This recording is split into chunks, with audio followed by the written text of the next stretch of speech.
এফালৰ পৰাই নহয় দুইফালৰ পৰা মাৰিছে হিমন্ত বিশ্ব শৰ্মাই। এইবাৰ হিমন্তৰ টাৰ্গেট মানুহৰ লিভাৰ আৰু কিডনী। মানুহে মদ খাবই লাগিব, বিপণীয়ে মদ বিক্ৰী কৰিবই লাগিব। নাবুত নাচৰুত নিৰ্দেশ হিমন্ত বিশ্ব শৰ্মাৰ চৰকাৰৰ। ঋণ লৈ লৈ ৰাজ্যখনক ভিখাৰী কৰি এইবাৰ বুধ হৈ ঋণ ল'ব নোৱাৰা হৈছে হিমন্ত বিশ্ব শৰ্মাই, যাৰ বাবে এবাৰ হিমন্তৰ টাৰ্গেট হৈ পৰিছে মানুহৰ লিভাৰ আৰু কিডনী। মানুহৰ লিভাৰ আৰু কিডনী ধ্বংস কৰি ধন ঘটাৰ কৌশল ৰচনা কৰিছে ডলাৰ বগৰী হিমন্ত বিশ্ব শৰ্মাই। ৰাজ্যত হ্ৰাস পাইছে সুৰাৰ বিক্ৰী। 50% সুৰা বিক্ৰী হ্ৰাস পাইছে ৰাজ্যত। শেহতীয়াভাৱে দুবাৰকৈ বৃদ্ধি পাইছে সুৰাৰ দাম। চৰকাৰে বাৰ্ষিক আবকাৰী ৰাজহৰ পৰিমাণ 4,500 কোটি টকালৈ বৃদ্ধিৰ লক্ষ্য কৰি লোৱাৰ সময়তেই অসমত অস্বাভাৱিক হাৰত হ্ৰাস পাইছে সুৰাৰ বিক্ৰীৰ পৰিমাণ। সুৰাৰ বিক্ৰী কমি যোৱাত হাহাকাৰ লাগিছে হিমন্ত বিশ্ব শৰ্মাৰ। মানুহে মদ খাবলৈ কমাই দিয়াত টোপনি নোহোৱা হৈছে হিমন্তৰ চৰকাৰৰ, যাৰ বাবে এতিয়া সুৰা ব্যৱসায়ীক দিছে আচৰিত নিৰ্দেশ। সুৰা ব্যৱসায়ীসকলক মদ বিক্ৰীৰ টাৰ্গেট বান্ধি দিছে আবকাৰী বিভাগে। টাৰ্গেট পূৰ কৰিব নোৱাৰিলে অনুজ্ঞাপত্ৰ বাতিলৰো হুমকি দিছে আবকাৰী বিভাগে। এতিয়া প্ৰশ্ন হৈছে, কিয় কমিছে সুৰাৰ বিক্ৰী? সুৰা কিনি খাবলৈ ধনে নোজোৰা হৈছে নেকি ৰাইজৰ? দোকানীয়ে কেনেকৈ বৃদ্ধি কৰিব সুৰাৰ বিক্ৰী? মদাহীক ঘৰৰ পৰা উঠাই আনি মদ বিক্ৰী কৰিব লাগিব নেকি বিপণীৰ মালিকে? মদ নোখোৱা মানুহকো ধৰি বান্ধি মদ খুৱাব লাগিব নেকি দোকানীয়ে? দোকানীয়ে স্কুলৰ কণ কণ ল'ৰা ছোৱালীকো মদ খাবলৈ শিকাব লাগিব নেকি? বিজেপিৰ দিনত 3বাৰকৈ বাঢ়িল মদৰ দাম।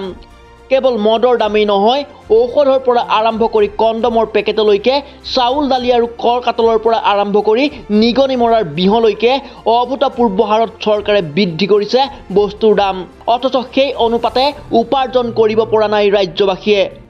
শেহতীয়াকৈ দুবাৰ বৃদ্ধি হৈছে মদৰ দাম, যাৰ বাবে বহু লোকে খাবলৈ এৰিয়ে দিছে মদ। যাৰ ফলত মদকেই ৰাজহ সংগ্ৰহৰ মূল উপায় হিচাপে গ্ৰহণ কৰা হিমন্তৰ চৰকাৰৰ চকুৰ টোপনি নোহোৱা হৈছে। আবকাৰী বিভাগে প্ৰকাশ কৰা অনুসৰি অসমত বৰ্তমান 1707খন ৱাইন শ্বপ আৰু 923খন বাৰ আৰু 773খন দেশীয় সুৰাৰ বিপণী আছে।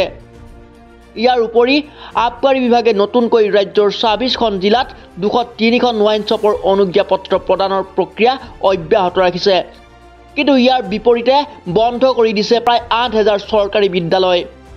বিভাগীয় তথ্য মতে চলিত বৰ্ষৰ জানুৱাৰী পৰ্যন্ত ৰাজ্যত আবকাৰী ৰাজহ সংগ্ৰহ হৈছে 3,816 কোটি টকা।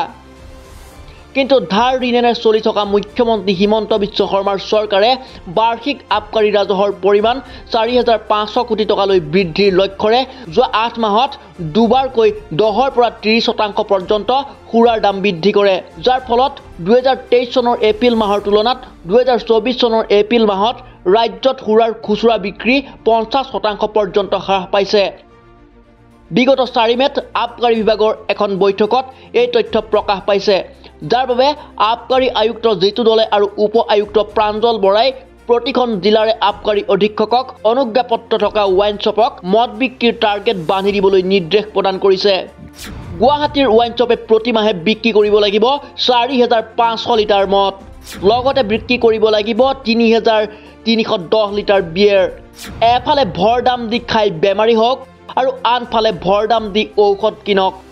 তথ্য অনুসৰি আবকাৰী বিভাগে গুৱাহাটীৰ প্ৰতিখন ৱাইন শ্বপকে প্ৰতি মাহে 4,500 লিটাৰ বিলাতী সুৰা বিক্ৰীৰ টাৰ্গেট বান্ধি দিয়াৰ বিপৰীতে বিক্ৰীৰ লক্ষ্য নিৰ্ধাৰণ কৰি দিছে।